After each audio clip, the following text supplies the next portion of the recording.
Hey there. I am Skylar Vandersloos. I uh, want to start off by giving you a little bit of a background on myself and the work I've been doing. I'm going to talk about what this project is about, me developing my public image, and then I'm going to talk about where I want to go. So, I guess to start, I'll say a few things about my education. So I was born and raised in Colorado Springs, Colorado, and then I pursued a mechanical engineering degree at the University of Colorado Boulder.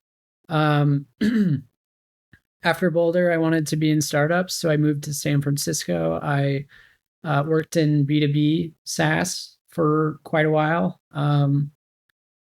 In startups and gained a lot of exposure to different problems. I started in on demand manufacturing, which was a platform for distributing work orders to vendors and taking requirements from customers on 3D part specifications. Ultimately, I decided I wanted to be in product management after that, and I got a certificate and then began that journey. I spent a little bit of time in advertising, um, doing creative ads for Condé Nast and NBC brand partners. And then I spent some time in edtech at an iPad app. Then I went to an SMS marketing company, and that was my first big scale like product launch where uh, I was leading the the product operations for about a year and a half, um, which was a really great experience. Every day was a new set of challenges, but I got to work on particular skills of leading teams and managing requirements and um, being accountable for the success of the product. So after that, I that's when I really learned that I wanted more experience in audience engagement. I thought I could help distribute new music and give it a unique um, uh, sort of remix with lyrics animations using Instagram's timeline features. So I spent about 8 months doing that. I'm still doing that work.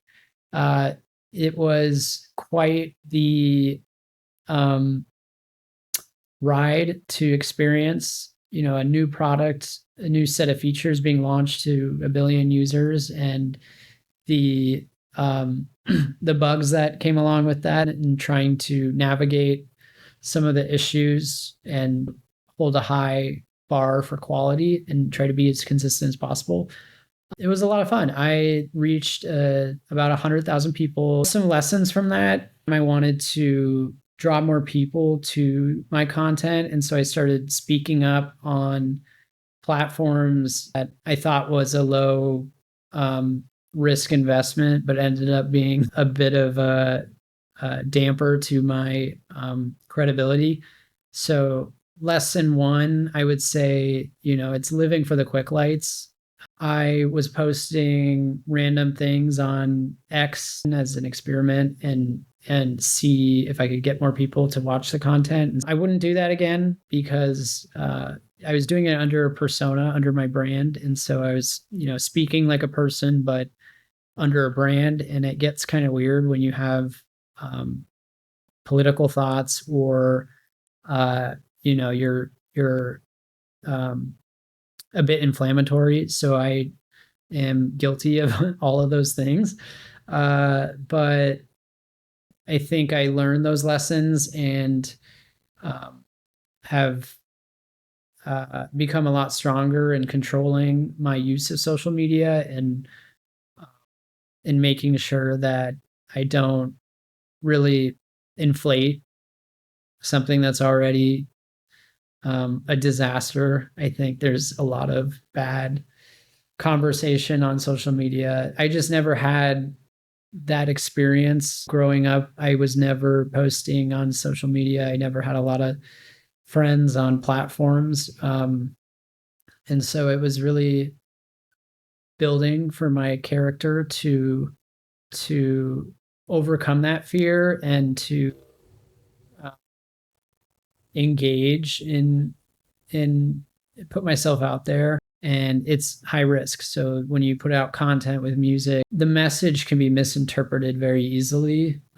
I think some people thought I was unwell, and to an extent, that was a bit true. I do think I had some mental struggles, and I think I attribute that some of that to my excessive use of alcohol and smoking weed. I was doing um, those things, and living in San Francisco, it's hard to maintain sobriety when all your friends are going to the gay bars every weekend, and um, you uh, spend most of the week grinding long hours in your job. You can handle it, but only for a certain amount of time.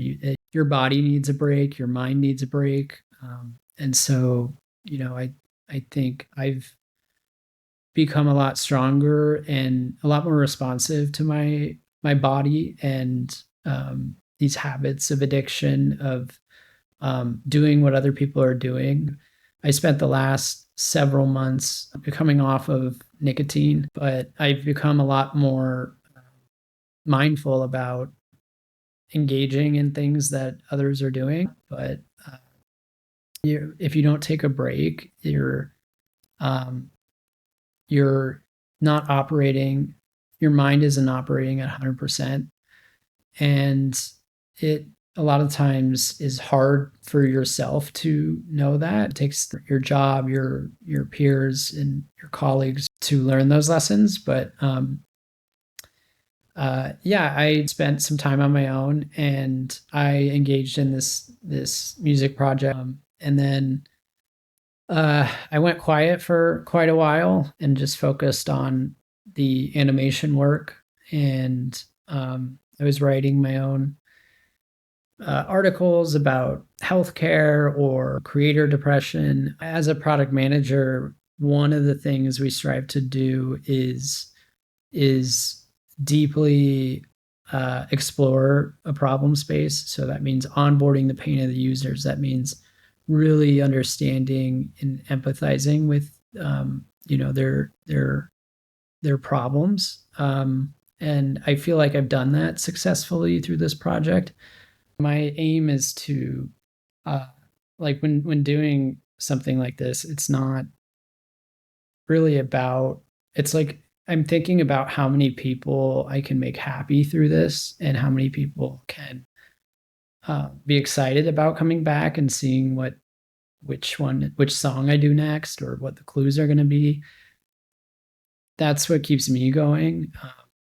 But one of the ways I'm going to really get more attention is by putting my face out there and doing these videos and sharing my perspective, stepping in the shoes of a creator and really experiencing the pain of um, doing tedious work that is hard to validate.